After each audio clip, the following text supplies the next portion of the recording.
ലോകം നൽകുന്ന സന്തോഷങ്ങളെക്കാൾ ഉപരിയായിട്ട് ദൈവം നൽകുന്ന ആനന്ദമുണ്ട് എന്ന് തിരിച്ചറിയുന്ന അനേകം വൈദികരും സന്യസ്തരും നമുക്ക് ചുറ്റുമുണ്ട്. അത്തരത്തിലുള്ളവരെയാണ് നമ്മൾ പരിചയപ്പെടുന്നത് ഡിവൈൻ കോളിലൂടെ. സ്വാഗതം ഡിവൈൻ കോളിൻ്റെ പുതിയൊരു എപ്പിസോഡിലേക്ക്. സുവിശേഷത്തിൻ്റെ ചൂടും വെളിച്ചവും തങ്ങളുടെ പ്രവൃത്തിയിലൂടെ പ്രശോഭിപ്പിക്കുന്ന തിരുസഭയിലെ സന്യാസിനികൾ, ക്രിസ്തുവിൻ്റെ പരിമളം അനേകർക്കായി പങ്കുവയ്ക്കുന്ന ദൈവവിളികൾ. ഇത് ഭാരതത്തിൽ വന്ന് അഗതികൾക്കായി തൻ്റെ ജീവിതം സമർപ്പിച്ച കൊൽക്കത്തയിലെ വിശുദ്ധ മദർ തെരേസായാൽ സ്ഥാപിതമായ മിഷനറീസ് ഓഫ് ചാരിറ്റി സന്യാസ സമൂഹത്തിലെ സിസ്റ്റർ ജോൺ മരിയറ്റ് MC. അഗതികൾക്കും പ്രത്യേകമായി കുഞ്ഞുങ്ങൾക്കുമായി എറണാകുളം നോർത്തിൽ SRM റോഡിൽ പ്രവർത്തിക്കുന്ന നിർമ്മല ശിശുഭവനിൽ കുഞ്ഞുമക്കൾക്കിടയിൽ ശുശ്രൂഷ ചെയ്യുന്ന സിസ്റ്റർ ജോൺ മരിയറ്റ് തൻ്റെ ദൈവവിളിയുടെ ഹൃദയാനുഭവങ്ങളും മദർ തെരേസ പകർന്നു നൽകിയ ശുശ്രൂഷ ചൈതന്യത്തിൻ്റെ മഹത്വവും നമ്മോട് പങ്കുവെക്കുന്നു.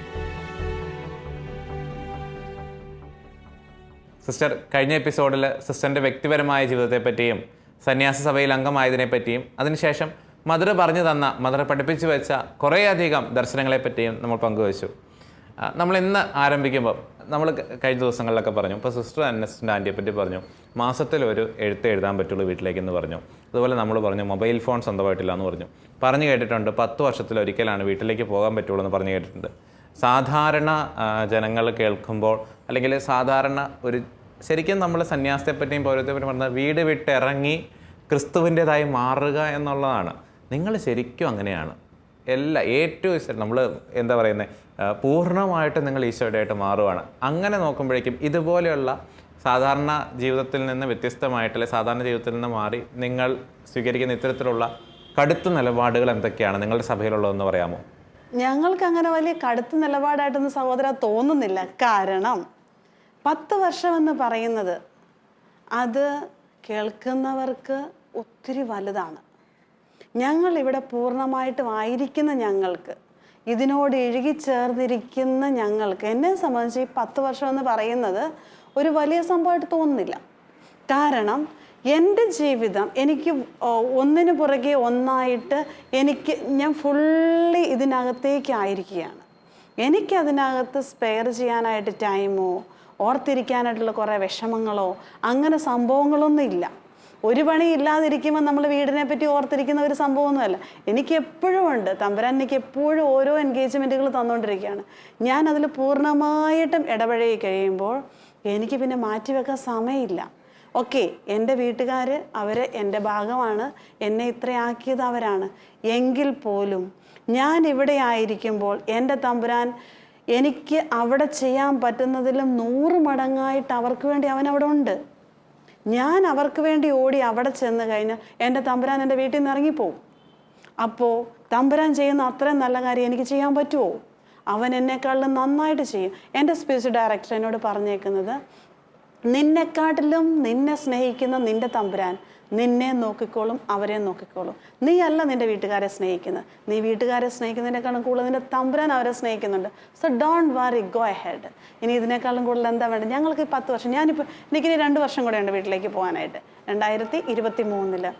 ആ സമയം പോകുമ്പോൾ ഞങ്ങൾ പൂർണ്ണമായിട്ടും അവിടെ ആയിരിക്കും. അപ്പനും അമ്മയും അവർക്ക് കാണാമെന്ന് തോന്നിക്കഴിഞ്ഞാൽ വല്ലപ്പോഴും അവർക്ക് വന്ന് കാണാം എന്നും കൊണ്ട് വീടിന് വേണ്ടി മാത്രം മാറ്റിവെച്ചാൽ, അല്ലെങ്കിൽ ഇവിടെ ഇന്നായിരിക്കാം നാളെ അവിടെ ആയിരിക്കാം, അങ്ങനെ ഒരു സംഭവം നമുക്കില്ല. എന്നാ വെച്ചാൽ ഞങ്ങൾക്ക് അതിന് സമയമില്ല കേട്ടോ. എന്നാ വെച്ചാൽ തമ്പുരാൻ ഏൽപ്പിച്ച ഒത്തിരി കാര്യങ്ങൾ ചെയ്യാനായിട്ടുണ്ട്. അങ്ങനെ ഞങ്ങൾക്ക് അതിന് വലിയ സമയവും ഇല്ല. സിസ്റ്റർ, നമ്മുടെ യുവാക്കളെ പറ്റിയും ചോദിക്കാൻ ആഗ്രഹിക്കുകയാണ്. നമ്മുടെ വരും തലമുറയെപ്പറ്റി, ഇപ്പോഴത്തെ കൗമാരപ്രായക്കാരെ പറ്റിയൊക്കെ ഒരുപാട് ഒരു ഫോണിലേക്ക് ഒതുങ്ങി പോകുന്നു, അല്ലെങ്കിൽ ഒരു ഇൻ്റർനെറ്റ് വേൾഡിലേക്ക് ഒതുങ്ങി പോകുന്നു എന്ന് പറയുന്ന കുട്ടികളിൽ ഒരുപാട് പേര് ഒരുപക്ഷെ അവരുടെ വിശ്വാസ പരിശീലനത്തിൻ്റെ ഭാഗമായിട്ടോ അല്ലാതെയൊക്കെ സിസ്റ്ററിൻ്റെ ഈ ഒരു ഹൗസിലൊക്കെ എത്തിച്ചേരാറുണ്ട്. എങ്ങനെയാണ് സിസ്റ്റർ ഈ പുതിയ തലമുറയെ നോക്കിക്കാണുന്നത്? എനിക്ക് തോന്നുന്നു ഈ പുതിയ തലമുറ എന്ന് പറയുമ്പോൾ അത് പഴയ തലമുറയുടെ ബാക്കിയാണ്, ഇല്ലേ? ഈ പഴയ തലമുറ എന്താണ് പുതിയ തലമുറയിലേക്ക് ഇട്ട് കൊടുത്തിരിക്കുന്നത് എന്ന് ഈ കുഞ്ഞുങ്ങൾ ഇവിടെ വരുമ്പോൾ ഞങ്ങൾക്ക് മനസ്സിലാക്കാൻ പറ്റും. അതുകൊണ്ട് തന്നെ ഓരോ കുട്ടികൾ ഇവിടെ വരുമ്പോൾ നമ്മുടെ കുടുംബങ്ങളിലെ ഫോർമേഷൻ എങ്ങനെയാണ് എന്ന് നമുക്കത് മനസ്സിലാക്കാൻ പറ്റും. കാരണം നമ്മൾ അവരുടെ മുന്നിലേക്ക് പലർക്കും ഇത് നമ്മളിവിടെ ചെയ്യുന്ന ചെറിയ കാര്യങ്ങൾ പോലും വളരെ അത്ഭുതത്തോടെ നോക്കിക്കാണുന്ന കുഞ്ഞുങ്ങളെ നമ്മൾ കാണുന്നുണ്ട്.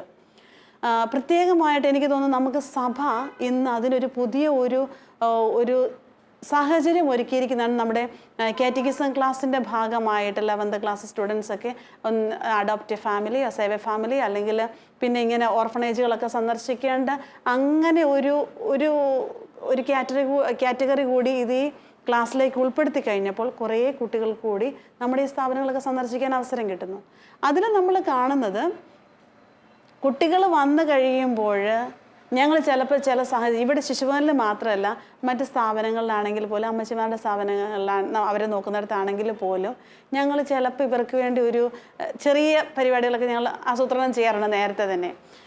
കുറച്ച് ഫോസപ്പ്, സിസേഴ്സ്, ചീപ്പ്, അങ്ങനെയുള്ള അത്യാവശ്യ സംഭവങ്ങളൊക്കെ നമ്മളതിങ്ങ് എടുത്ത് ഓരോ സൈഡിലേക്ക് വെച്ചേക്കും.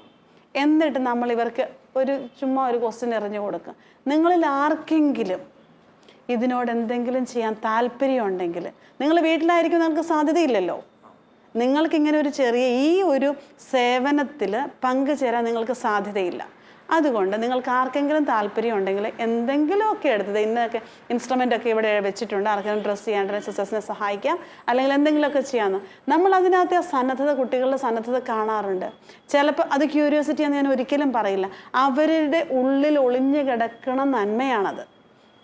നമ്മളിങ്ങനെ ഓരോരുത്തരും ഈ സാഹചര്യങ്ങൾ, കുടുംബങ്ങളില്ലാത്ത സാഹചര്യം, കുടുംബങ്ങളിലാണ് ഈ സാഹചര്യങ്ങൾ ഉണ്ടാക്കി കൊടുക്കേണ്ടത്. ഒരുപക്ഷെ അതില്ല എങ്കിൽ തന്നെ ഇങ്ങനെ വരുമ്പോൾ ഞങ്ങളത് കാണുന്നതാണ്. ഒത്തിരി നന്മയുണ്ട് അവരിൽ. അവർ നമ്മുടെ വാക്കല്ല, എനിക്ക് ഒത്തിരി വിശ്വാസമുള്ള വെച്ചാൽ ഞാൻ പറയുന്നതിനേക്കാളും കൂടുതൽ ഒരു കുഞ്ഞിനെ ഞാൻ ചെയ്യുന്ന ഒരു ഡ്രസ്സിങ്ങിലേക്ക് മുറിവ് വെച്ച് കെട്ടാനായിട്ട് പോകുമ്പോൾ ആ കൊച്ചിന് അന്നേരം ഉണ്ടാകുന്ന ഒരു അനുഭവം അവൻ്റെ ജീവിതത്തിൽ മറക്കില്ല. അതുകൊണ്ട് തന്നെയാണ് വിശുദ്ധ മദർ തെരേസ ഞങ്ങളോട് ഒരു കാര്യം പറഞ്ഞിട്ടുണ്ട്, ഈ വർക്ക് നമ്മുടേത് മാത്രമല്ല, പരമാവധി ആൾക്കാരെ ഇതിനകത്തേക്ക് ഉൾക്കൊള്ളിക്കണം. അതുകൊണ്ടാണ് ഞങ്ങൾക്ക് വോളണ്ടറി സർവീസ് എന്ന് പറഞ്ഞുകൊണ്ട് ഒരു പ്രത്യേക ശാഖ കൂടിയുണ്ട്. അങ്ങനെ ഈ കുഞ്ഞു മക്കളിലേക്ക്, എനിക്ക് തോന്നുന്നു ഈ പുതിയ വളർന്നു വരുന്ന തലമുറയിലേക്ക് നമ്മൾ അങ്ങനെ ഒരു സാഹചര്യങ്ങളും കൂടി ഉണ്ടാക്കുകയാണെങ്കിൽ അത് ഒത്തിരി നല്ലതായിരിക്കും. അത് അവരുടെ തന്നെ വളർച്ചയ്ക്കും എനിക്ക് തോന്നുന്നു ദൈവവിളിക്ക് പോലും ഒത്തിരി സഹായകമാകുന്ന ഒരു സാഹചര്യമാണത്. എനിക്ക് തോന്നുന്നു അത് നമ്മൾ ഒത്തിരി വളർത്തിയെടുക്കേണ്ടിയിരിക്കുന്നു. ഉറപ്പായിട്ടും. കാരണം അടച്ചങ്ങ് മോശമാണ് അല്ലെങ്കിൽ എന്നൊക്കെ പറയുന്ന ചില ചിന്താഗതികളുണ്ടെങ്കിലും നമ്മുടെ കുഞ്ഞുങ്ങളുടെ എല്ലാം ഉള്ളിൽ ഒളിഞ്ഞു കിടക്കുന്ന വലിയ നന്മയുണ്ട്. അതിനെ പരിപോഷിപ്പിക്കുന്ന, പരിപാലിക്കുന്ന എന്തെങ്കിലുമൊക്കെ സാഹചര്യങ്ങൾ നമ്മൾ ഒരുക്കുവാണെങ്കിൽ തീർച്ചയായിട്ടും നല്ല കാമ്പുള്ള ദൈവവിളികളുണ്ടാകും, നല്ല കുടുംബങ്ങളുണ്ടാകും. സിസ്റ്ററിൻ്റെ വാക്കുള്ളത് വ്യക്തമാണ്. സിസ്റ്റർ കഴിഞ്ഞ എപ്പിസോഡിൽ നമ്മൾ സംസാരിച്ചപ്പം പരിശുദ്ധ അമ്മയുടെ ജപമാലയെ പറ്റി സംസാരിച്ചു. ഞാൻ ചോദിക്കാൻ ആഗ്രഹിക്കുന്നതും ആ ചോദ്യമാണ്, എത്രമാത്രം പരിശുദ്ധ അമ്മയോടുള്ള ഭക്തിയും ജപമാല ഭക്തിയും ഒക്കെ സിസ്റ്ററിൻ്റെ ഈ ഒരു ജീവിതത്തെ കുറച്ചും കൂടെ മനോഹരമാകുന്നുണ്ട്? എൻ്റെ ജീവിതത്തെ മനോഹരമാക്കുക എന്നത് എനിക്കറിയില്ല അതെങ്ങനെയാണ് പറയേണ്ടതെന്ന്. പക്ഷേ എൻ്റെ ജീവിതത്തെ ഇങ്ങനെ അങ്ങ് നിലനിർത്തിക്കൊണ്ട് പോകുന്നത് പരിശുദ്ധ അമ്മയാണ്. കാരണം അമ്മയോടുള്ള ഭക്തി കുഞ്ഞുനാൾ മുതലുണ്ടായിരുന്നു. ഒത്തിരി എല്ലാ കാര്യങ്ങളും കാര്യസാധ്യത്തിനായിട്ട് ഓടിച്ചെല്ലുന്ന എൻ്റെ സ്വന്തം അമ്മേനേക്കാളിലും കൂടുതലായിട്ട് ഞാൻ ഒത്തിരി കാര്യങ്ങൾ കുഞ്ഞുനാൾ മുതലേ മാതാവിനോട് പറയുന്നത് വെച്ചാൽ എൻ്റെ പപ്പയുടെ അമ്മേനെ ഒത്തിരി സഹായിച്ചിട്ടുണ്ട് ഇങ്ങനെ എല്ലാ കാര്യത്തിനും മാതാവിനോട് പറയാനായിട്ട്. പക്ഷേ സഭയിൽ വന്നപ്പോൾ എൻ്റെ മിഷണറി സൊസൈറ്റിയിൽ വന്നപ്പോൾ ഞാൻ പഠിച്ച ഒരു കാര്യം, എന്ത് കാര്യവും ആദ്യമായിട്ട് തന്നെ ഈ സഭ എന്ന് പറയുന്നത് മാതാവായിരുന്നു ആദ്യത്തെ മിഷണറി ഓഫ് ചാരിറ്റി എന്നാണ് ഞാൻ സഭയിൽ നിന്ന് പഠിച്ചേക്കുന്നത്. വിശുദ്ധ മദർ തെരേസ ഏറ്റവും ആദ്യത്തെ മിഷണറി ഓഫ് ചാരിറ്റി എന്ന് പറയുന്നത് മാതാവാണ്. തന്നെയുമല്ല, ഇത് അമ്മയുടെ മാത്രം sole property of our lady എന്നാണ് വിശുദ്ധ മദർ തെരേസ പറയുന്നത്. അതായത് അമ്മയുടെ അപേക്ഷ മൂലമാണ് ഈ സഭ ഉണ്ടായിരിക്കുന്നത് തന്നെ. അപ്പോൾ ഞങ്ങളുടെ എല്ലാം മാതാവാണ്. ഞങ്ങളുടെ എല്ലാ ആവശ്യങ്ങളിലും മാതാവാണ് ഞങ്ങളെ നടത്തുന്നത്. പ്രത്യേകിച്ച് മാതാവ് പറയുന്നുണ്ട്, മദറിന് ആദ്യം ഉണ്ടായ വിഷനിൽ പറയുന്നുണ്ട്, you say the rosary, teach them to say the family rosary and everything will be well. Okay, teach them to say the കുടുംബ പ്രാർത്ഥനയിൽ ജപമാല ചൊല്ലിയാൽ എല്ലാം ഓക്കെ ആകും എന്നാണ് മാതാവ് മദറിനോട് പറഞ്ഞേക്കുന്നത്. And I will be with you and your children അതായത് വിശുദ്ധ മദർ തെരേസയോടും മദർ തെരേസയുടെ മക്കളായ ഞങ്ങളുടെ ഓരോരുത്തരോടും കൂടെ മാതാവ് എപ്പോഴും ഉണ്ടായിരിക്കും എന്നാണ് പറയുന്നത്. ആ ഒരു വിശ്വാസത്തിൽ ഞങ്ങളെ പഠിപ്പിച്ചേക്കുന്നത് ഞങ്ങളുടെ ഒരു പാരമ്പര്യം എന്ന് വെച്ചാൽ, ഞങ്ങളിപ്പോൾ ഒരു ഫാമിലി വിസിറ്റിങ്ങിന് പോവുകയാണെങ്കിൽ ഞങ്ങൾ 2 സിസ്റ്റേഴ്സ്, ഞങ്ങൾ ഒരിക്കലും തന്നെ പോകാറില്ല ഒരിടത്തും. ഞങ്ങൾ 2 പേരാണ് പോകാറ്. ഞങ്ങൾ കൊന്ത ചൊല്ലിപ്പോകുന്നത് നമ്മൾ പ്രവേശിക്കാൻ പോകുന്ന കുടുംബത്തിൽ എന്തൊക്കെ അനുഗ്രഹം വേണോ അതിന് വേണ്ടിയും, തിരിച്ചു വരുമ്പോൾ നമ്മൾ കൊന്ത ചൊല്ലുന്ന ആ കുടുംബത്തിലെ പ്രശ്നങ്ങളെല്ലാം മാതാവ് വഴി ഈശോയ്ക്ക് സമർപ്പിച്ചുകൊണ്ടാണ്. അങ്ങനെ എപ്പോഴും മാതാവായിട്ട് അവർ ലേഡി എന്ന ആ ഒരു രീതിയിൽ സ്വന്തം അമ്മയെപ്പോലെ, ഒരുപക്ഷെ അതിനേക്കാളും കൂടുതലായിട്ട് ഞങ്ങൾ ഏറ്റവും കൂടുതൽ ചെല്ലുന്നത് ഞങ്ങളുടെ അമ്മയിലാണ്. പിന്നെ മരിയഭക്തി നിറഞ്ഞു നിൽക്കുന്ന ഒരു കോൺഗ്രിഗേഷനും കൂടിയാണിത്.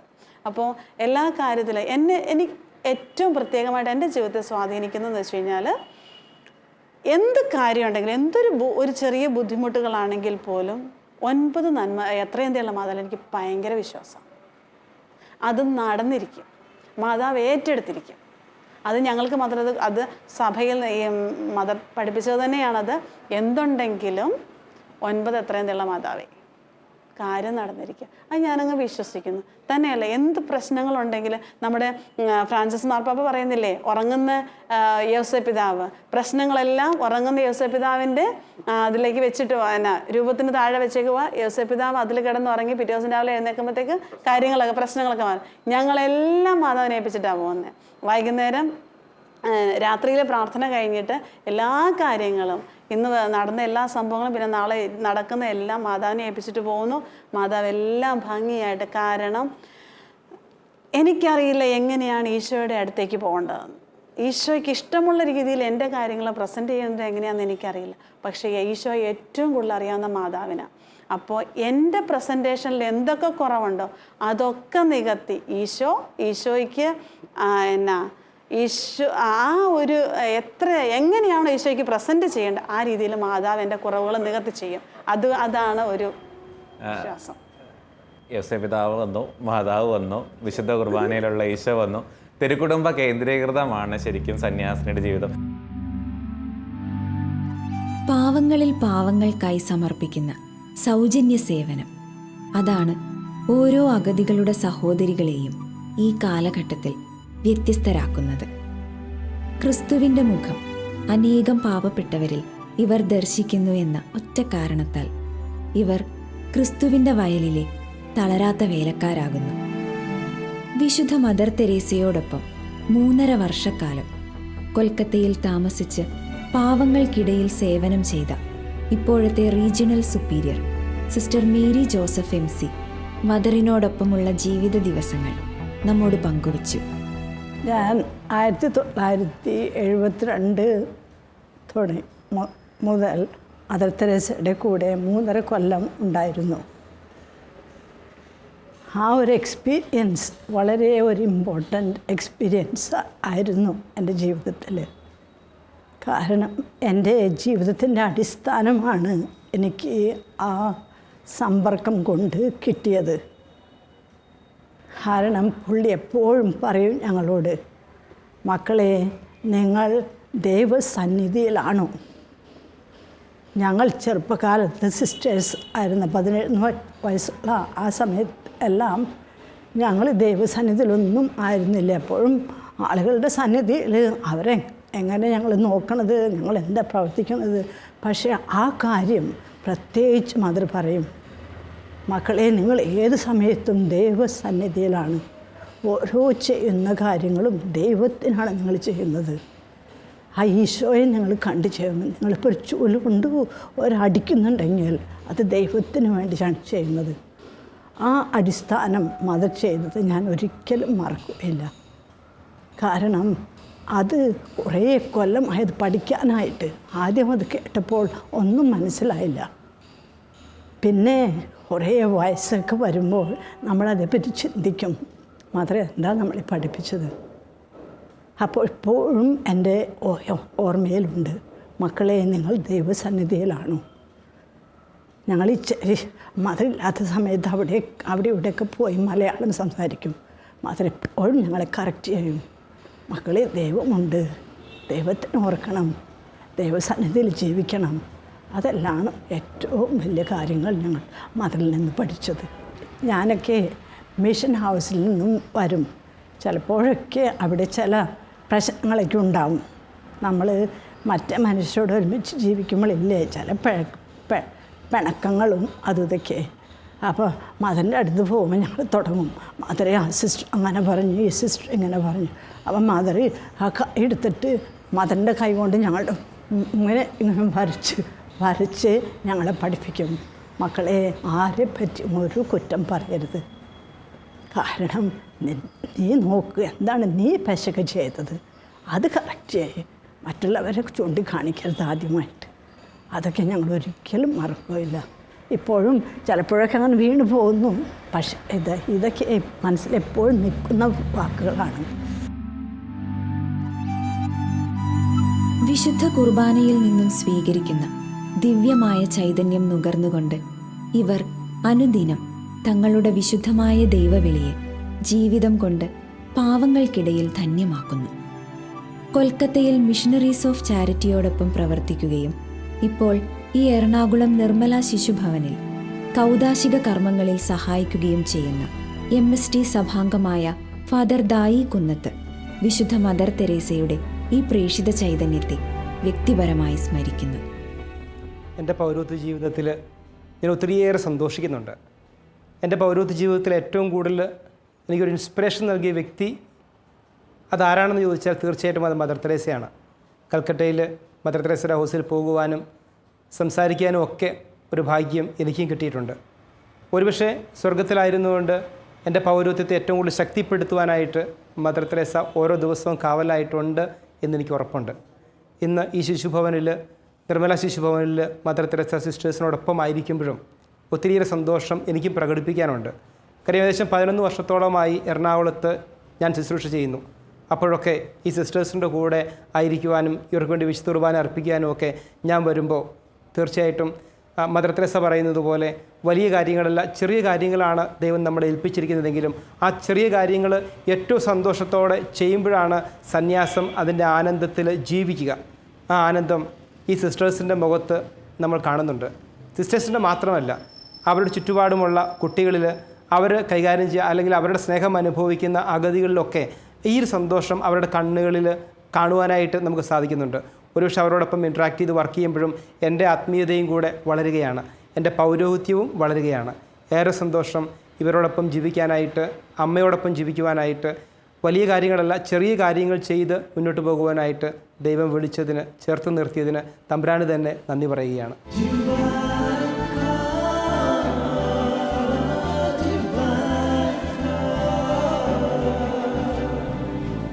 ഞാൻ ചോദിക്കാൻ വന്നത് മിഷണറീസ് ഓഫ് ചാരിറ്റി സന്യാസ സഭയിൽ അംഗമാണ്. ഞാൻ ജനറലി സന്യാസത്തെ പറ്റി ചോദിക്കുകയാണ്. ഈ സന്യാസം സിസ്റ്ററിന് നൽകുന്ന ഈ സന്യാസ ജീവിതത്തിൻ്റെ ആനന്ദം എന്താണ്? ക്രിസ്തുവിൻ്റേത് മാത്രമായിരിക്കുന്നത്. ഒറ്റ വാക്കിലെല്ലാം പൂർണ്ണമായി. അതിൻ്റെ അകത്ത് ഇനി ഇപ്പോൾ വലിയ എക്സ്പ്ലനേഷൻ ഒന്നും ആവശ്യമില്ല. ഞാൻ പൂർണ്ണമായിട്ടും ക്രിസ്തുവിൻ്റേതാണ്. ഇതിൻ്റെ അകത്ത് കൂടുതൽ ചോദ്യങ്ങൾ ആവശ്യമില്ല, കൂടുതൽ ഉത്തരങ്ങൾ ആവശ്യമില്ല. ലോകത്തിൻ്റെ കണ്ണി നോക്കുമ്പോഴേക്കും ഇതിൻ്റെ അകത്തൊരു ഭോഷത്വോ കോൺഫ്ലിക്റ്റോ ഒക്കെ കാണും. പക്ഷേ ഈശോയുടെ കൂടെ ആയിരിക്കുക ഇത് കൂടുതലിപ്പോൾ ഞാൻ അനുഭവിക്കുന്ന സന്തോഷം എന്താണല്ലേ? അതിനിടയിൽ എനിക്ക് ഒരു കാര്യം പറയാനായിട്ടുണ്ട്. ഈശോയുടേത് മാത്രമായിരിക്കുന്ന സന്തോഷം എന്ന് പറയുമ്പോൾ ഈശോയുടേതെല്ലാം എൻ്റേതായിട്ട് മാറുവാണ്. ഓക്കെ, അപ്പം ഈശോയുടേതെല്ലാം എൻ്റേതായിട്ട് മാറുമ്പോൾ I belong to him and he belonged to me and all that belonged to him is mine. So I am free to love everyone. അതാണ് ഞാനും ആഡ് ചെയ്യാൻ വന്നത്. അതായത് സിസ്റ്റർ പറഞ്ഞ പോയിന്റ്, ഈശോയുടേതായിട്ടുള്ളതല്ല എൻ്റേതായിട്ട് മാറുകയാണ്. ഈ ലോകം മുഴുവൻ ഈശോയുടേതാണ്, എല്ലാ മക്കളും ഈശോയുടേതാണ്.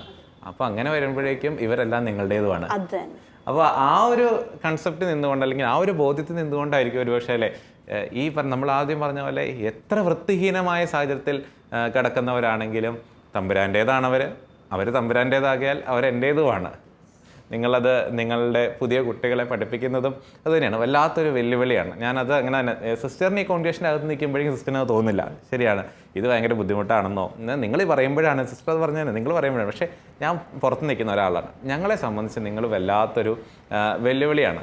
നമ്മുടെ പുറമേ നിൽക്കുന്ന പല മനുഷ്യരും പല തരത്തിലും സഭയെയും നമ്മുടെ സന്യാസത്തെയും ഒക്കെ ചോദ്യം ചെയ്യുമ്പോഴും നിങ്ങൾ പുറത്ത് പ്രഘോഷിക്കാൻ ആഗ്രഹിക്കാത്ത, ഞാൻ ആ വാക്ക് ഉപയോഗിക്കുന്നു, പുറത്ത് പ്രഘോഷിക്കാൻ ആഗ്രഹിക്കാത്ത നിരവധി നന്മകളുണ്ട്. അതിൽ പെടുന്നതാണ് നമ്മൾ ഈ ദിവസങ്ങളിലൊക്കെ പറഞ്ഞു പോയ ആ ഒരു ജീവിതം എന്ന് പറയുന്നത്. ഞാൻ സിസ്റ്ററിനോട് ചോദിക്കാൻ ആഗ്രഹിക്കുന്ന ഒരു ചോദ്യം എന്ന് പറയുന്നത്, നമുക്ക് അനേകം കോൺഗ്രേഷനുകളുണ്ട്, അനേകം സിസ്റ്റർമാരുണ്ട്.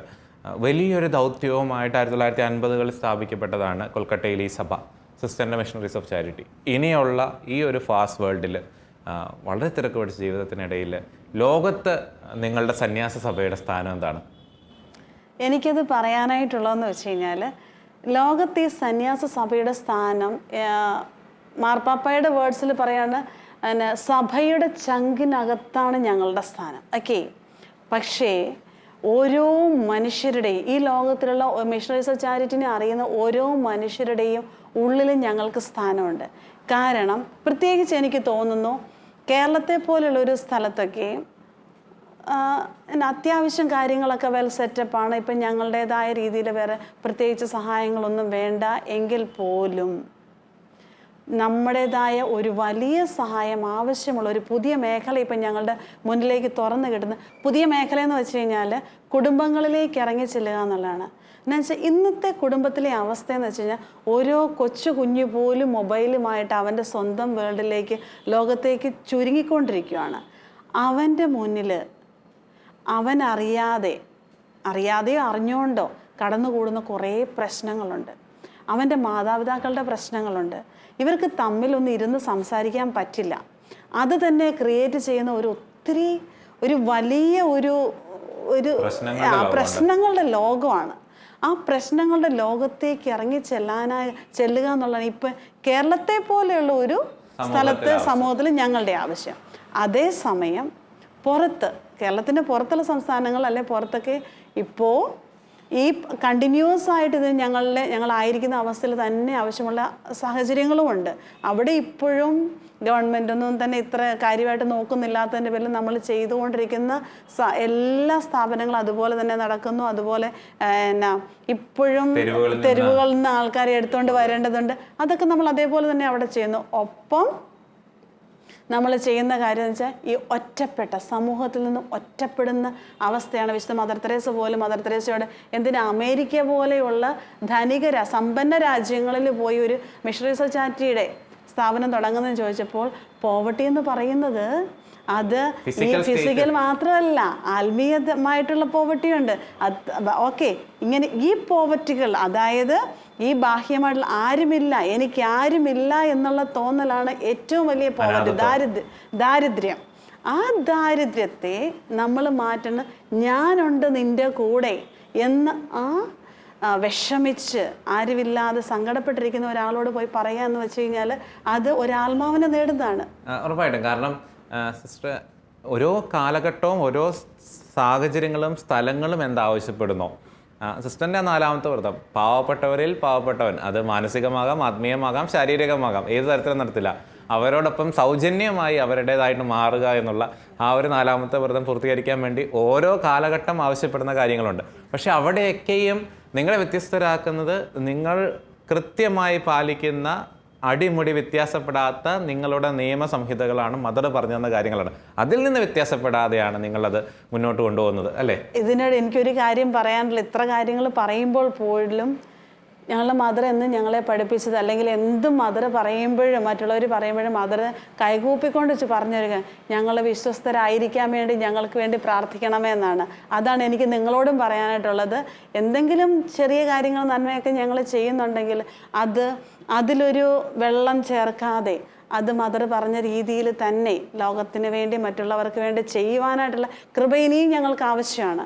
അത് ഒരിക്കലും അതിൽ വെള്ളം ചേർക്കാതിരിക്കാതെ അങ്ങനെ തന്നെ അതിൻ്റെ തനിമയിൽ ലോകത്തിന് നൽകാനായിട്ടുള്ള ഒരു കൃപയ്ക്ക് വേണ്ടി നിങ്ങൾ എല്ലാവരും ഞങ്ങൾക്ക് വേണ്ടിയും. ഉറപ്പായിട്ടും നമ്മൾ മദറിനെ പറ്റി പറഞ്ഞുകൊണ്ട്, മദറിൻ്റെ ജീവിതത്തിൽ നിന്ന് ഒരുപാട് സ്വാധീനിച്ചൊരു കാര്യം, നമ്മൾ ഈ അവസാന കാലഘട്ടത്തിലെ വീഡിയോസൊക്കെ കാണുമ്പോൾ നമ്മൾ കാണും, എനിക്ക് തോന്നുന്നു സ്വഭാവം കൊണ്ടാണോന്ന് അറിയത്തില്ല, മദറിനൊരു കൂനുണ്ടായിരുന്നു അല്ലേ, ഒരു അത് എളിമയുടെ ഒരു എന്ന് വെച്ചാൽ അത്രത്തോളം ജീവിക്കുന്ന വിശുദ്ധയാണെന്നറിയുമ്പോൾ പോലും മാർപ്പാപ്പ മുതൽ ഒരു സാധാരണ വൈദികൻ തൊട്ടൊരു ഒരു അഴുക്ക് ചാലി കിടക്കുന്ന ആളെ വരെ ഒരേപോലെ ട്രീറ്റ് ചെയ്യാനുള്ള മദറിൻ്റെ ആ ഒരു വല്ലാത്ത നമ്മളെ വെല്ലുവിളിക്കുന്ന ഒരു കഴിവ്, അതിനെപ്പറ്റി സിസ്റ്റർ ഒന്ന് പറയാമോ? മദറിന് സാധിച്ചു എന്നല്ല, അതിനൊരു ക്വസ്റ്റ്യനേ വേണ്ട, വേറൊരു ക്വസ്റ്റ്യനേ വേണ്ട. കാരണം മദർ മാർപ്പാപ്പയിലും ഈ അഴുക്ക് ചാൽ കിടക്കുന്നയാളിലും ഒരേ ആളെ മാത്രമേ കണ്ടുള്ളൂ, ക്രിസ്തു. ആ സമയത്ത് മാർപ്പാപ്പയുടെ കൂടെ നിൽക്കുമ്പോൾ പോലും മദർ ചെയ്തിരുന്ന അന്നേരം ക്രിസ്തു എന്ത് മദറിൽ നിന്ന് ആഗ്രഹിക്കുന്നു എന്ന കാര്യമാണ്. അത് വളരെ മനോഹരമായിട്ട് അവിടെ ചെയ്തു. അതുപോലെ തന്നെ അവിടെ നിന്ന് ഇറങ്ങി അഴുക്കുചാലിൽ ഈ റോഡിലൂടെ വരുമ്പോൾ അവിടെ കാണുന്ന അവിടെയും മദർ കാണുന്ന ക്രിസ്തുവിനെയാണ്. ഈ ക്രിസ്തുവിനെ കാണുന്നു എന്ന ഒരേ ഒരു കാര്യമാണ് മദറിനെ എല്ലാവരെയും ഒരുപോലെ കാണാനായിട്ട് സഹായിച്ചത്. ഇത്രയും അധികം അവാർഡുകൾ വാങ്ങിച്ച് ലോകം ഏറ്റവും അധികം ശ്രദ്ധിച്ചുകൊണ്ടിരുന്ന ഒരു 90കളിലൊക്കെ ലോകം മദർ തെരേസയാണ് നോക്കിക്കണ്ടുകൊണ്ടിരുന്നത്. സാധാരണ മനുഷ്യൻ എന്ന രീതിയിൽ ഉള്ളിലൊരു അഹങ്കാരമോ ഒരു ചെറിയ രീതിയിലെങ്കിലൊക്കെ ഉണ്ടാകാം. പക്ഷെ അവിടെ പോലും ആ അമ്മ എങ്ങനെയായിരിക്കും അതിനെ നേരിട്ടത്? മദർ പറഞ്ഞിരിക്കുന്നത്, ഒരു ഫോട്ടോ എടുത്തു കഴിഞ്ഞാൽ അതിന് ഇത്ര സോൾസ്, ഇത്ര ആത്മാക്കളെ ഈശോയെ നീ മുകളിലേക്ക് എടുത്തേക്കണേന്ന് പറഞ്ഞു. അത് ഓരോ ചെറിയ പ്രവൃത്തിയിലും മദറിനെ സംബന്ധിച്ച് മദറല്ല, മറിച്ച് ക്രിസ്തുവും അവൻ്റെ ജോലിയും അവൻ്റെ പ്രവൃത്തികളും അതായിരിക്കണം പ്രഘോഷിക്കപ്പെടുന്നത്. അതായത് സിസ്റ്റർ ജോൺ മെരിറ്റ് ഇപ്പൊ സംസാരിക്കുമ്പോഴും സിസ്റ്ററിനെ അല്ല കാണേണ്ടത്, എന്നെ അല്ല കാണേണ്ടത്. ഇത് ഞാനല്ല, ഞാൻ റെപ്രസെൻറ്റേറ്റ് ചെയ്യുന്ന ഒരു കമ്മ്യൂണിറ്റി ചെയ്യുന്ന പ്രവർത്തനങ്ങൾ അതെങ്ങനെ ക്രിസ്തുവിനെ പ്രൊജക്റ്റ് ചെയ്യുന്നു. ക്രിസ്തുവാണ് ഇതിൻ്റെ സെൻറ്റർ. കാരണം നമ്മൾ ആരുമല്ല. ആ ഒരു ഉറച്ച ബോധ്യം, I M nothing but he does everything through me. അവൻ്റെ കയ്യിലെ ഒരു പെൻസിൽ മാത്രമാണെന്നാണ് മദർ പറഞ്ഞേക്കുന്നത്. എഴുതുന്നതാരാ? അവനാണ്. എവിടെ എഴുതണമെന്ന് തീരുമാനിക്കുന്നതും അവനാണ്. അതുകൊണ്ട് ആ ഒരു എളിമ, ഈ എളിമ മദറിന് കിട്ടിയത് വിശുദ്ധ കൊച്ചുത്രേസ്യ എന്ന മദറിൻ്റെ പേരിൻ്റെ കാരണബോധയായ വിശുദ്ധ കൊച്ചുത്രേസ്യയാണ്. ഞാൻ ഈശോയുടെ കയ്യിലെ ഒരു ബോളാണെന്നാണ് പറഞ്ഞത്. അപ്പം മദർ പറഞ്ഞ് ഞാൻ ഈശോയുടെ കയ്യിലെ ഒരു പെൻസിൽ മാത്രമാണ്. അതുകൊണ്ട് ആ ഒരു എളിമ നിലനിർത്തുമ്പോൾ എനിക്കിന്ന് മദറിന് കിട്ടിയ അവാർഡുകളൊന്നും മദർ സ്വന്തമായിട്ടല്ല സ്വീകരിച്ചത്, മറിച്ച് തമ്പുരാൻ മദറിലൂടെ ചെയ്ത കാര്യങ്ങൾക്ക്, ആ കാര്യങ്ങൾക്ക് കിട്ടിയ അവാർഡുകളാണ്. തന്നെയുമല്ല മദർ എപ്പോഴും മദർ തന്നെ ചെയ്തതല്ല ഈ പ്രവർത്തികളൊക്കെ, എല്ലാവരും കൂടി ചെയ്തതാണ് അല്ലേ. ഒരാൾക്കായിട്ട് ചെയ്യാൻ പറ്റില്ല, എല്ലാവരും കൂടി ചെയ്തതാണ്. അതുകൊണ്ട് ഈ അവാർഡുകൾ മിക്കവാറും എല്ലാം പോയത് മാതാവിൻ്റെ കഴുത്തിലേക്കാണ്. മദർ അവിടെ അവാർഡ് മേടിച്ചിട്ട് കൊണ്ടുപോയി ഇടുന്നത് എപ്പോഴും മാതാവിൻ്റെ കഴുത്തിലായിരുന്നു. കാരണം സിസ്റ്റർ പറയുമ്പോഴേ ആ കൂടെ നമ്മൾ ഓർക്കണം, സിസ്റ്റർ നിർമ്മല അടക്കമുള്ള ആദ്യ കാലഘട്ടം മുതൽ മദറിനോടൊപ്പം ആയിരുന്ന അനേകം സിസ്റ്റേഴ്സിനെയും കൂടെ ആ കൂടെ സ്മരിക്കേണ്ടതുണ്ടെന്ന് തോന്നുന്നു. അതെ, അത് തന്നെ. അവർ മദറിനോടൊപ്പം മദറിൻ്റെ കൂടെ പൂർണ്ണമായിട്ടും എല്ലാം ചെയ്തത് കൊണ്ടാണ് സഭ വളർന്നത്. ഒരാളെ കൊണ്ട് ഒന്നും ചെയ്യാൻ പറ്റില്ല. നമ്മളൊരു കമ്മ്യൂണിറ്റി ആയിട്ട് മദർ നൽകിയ ഡയറക്ഷനിലൂടെ നമ്മളത് ഫോളോ ചെയ്ത് ഒരുമിച്ച് നിന്ന് കഴിഞ്ഞപ്പോൾ മാത്രമാണ് ഇത്രയും വലിയൊരു സംരംഭമായിട്ട് ഇത് മാറിയത്. കാര്യം മദറിൻ്റെ ആഗ്രഹം ഒരാത്മാവിനെയും രക്ഷിക്കാനായിട്ടായിരുന്നു. പക്ഷേ എല്ലാവരും കൂടെ ഒരുമിച്ചായപ്പോൾ എന്തോരം ആത്മാക്കളെ രക്ഷിക്കുന്നത്. അതുകൊണ്ട് ഞങ്ങൾക്ക് കമ്മ്യൂണിറ്റി മിഷണറി സൊസൈറ്റിയെ സംബന്ധിച്ച് ഈ വൺ മാൻ ഷോ അല്ല, ഇതൊരു കമ്മ്യൂണിറ്റി ടുഗെദർനെസ്. ഞങ്ങളുടെ സ്ട്രെങ്ത് അതാണ്. ഞാൻ ഇത്രയ്ക്ക് സന്തോഷവതി ആവാനുള്ള കാരണവും എൻ്റെ ദുഃഖവും എൻ്റെ സന്തോഷവും പങ്കിടാനും എന്നെ ഞാനായിട്ട് അക്സെപ്റ്റ് ചെയ്യാനും ഉള്ള ഒരു കമ്മ്യൂണിറ്റി എനിക്കുണ്ട്. അതാണ് എൻ്റെ സ്ട്രെങ്ത്. ഇപ്പം ഞാൻ ഇവിടെ ഇരിക്കുകയാണെങ്കിലും ഉണ്ടല്ലോ, എൻ്റെ കമ്മ്യൂണിറ്റി ഇന്നലെ ഇത് ഞാൻ അറിഞ്ഞ സമയം മുതൽ, സിസ്റ്റർ പ്രേമ അനുവാദം തന്നു എന്ന് അറിഞ്ഞ സമയം മുതൽ എനിക്ക് വേണ്ടി പ്രാർത്ഥിക്കുന്ന എൻ്റെ സിസ്റ്റേഴ്സ് ഉണ്ട്. ഇതറിയാവുന്ന എൻ്റെ കൂടെ ജോലി ചെയ്യുന്ന എൻ്റെ സഹോദരിമാരുണ്ട്. ഇവരെല്ലാവരും പ്രാർത്ഥിക്കുന്നതുകൊണ്ട് ഈ 2-3 വാക്ക് എനിക്ക് നിങ്ങളോട് പറയാൻ പറ്റുന്നത്. എന്നുവെച്ചാൽ ഇതിനോടൊന്നും വലിയ പ്രാക്ടീസ് ഇല്ലാത്ത ഞങ്ങളെപ്പോലുള്ളവർക്ക് ഇവിടെ വന്നിരിക്കുകയെന്ന് വെച്ചാൽ ഇതിനെല്ലാം സ്ട്രെങ്ത് എന്ന് പറയുന്നത് ഞങ്ങളുടെ കമ്മ്യൂണിറ്റിയാണ്. It's not a one man show, but we are together, do something. Let's do something together for God.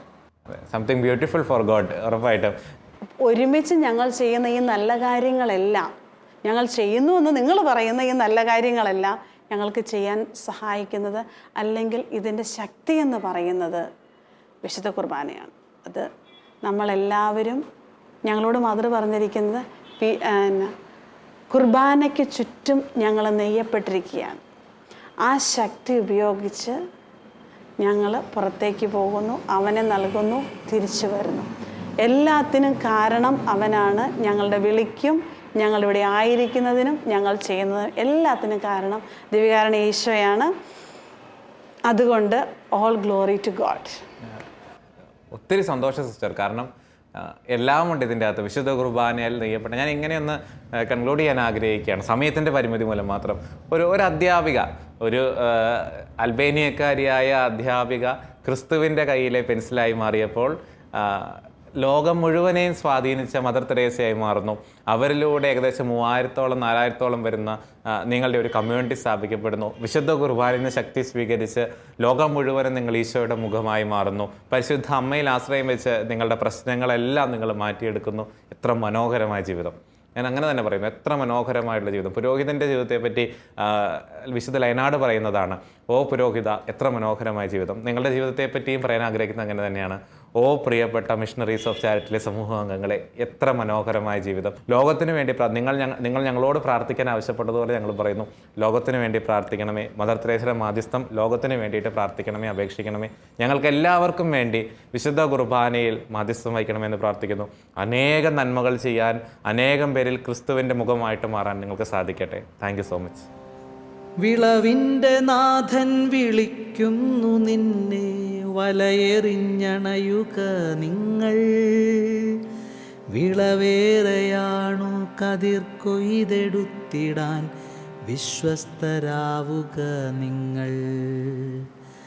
തല ചായ്ക്കുവാനിടമില്ലാത്തവൻ ഞാൻ, തണലായി മാറുക നിങ്ങൾ. സുഖമേറെയേകില്ല ഈ വഴികളെങ്കിലും, ലഹരിയായി ഞാൻ നിന്നിലലിയും.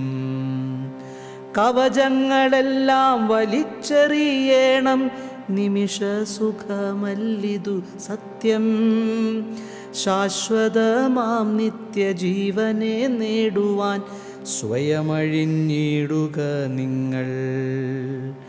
ശാശ്വതമാം നിത്യജീവനെ നേടുവാൻ സ്വയമഴിഞ്ഞിടുക നിങ്ങൾ.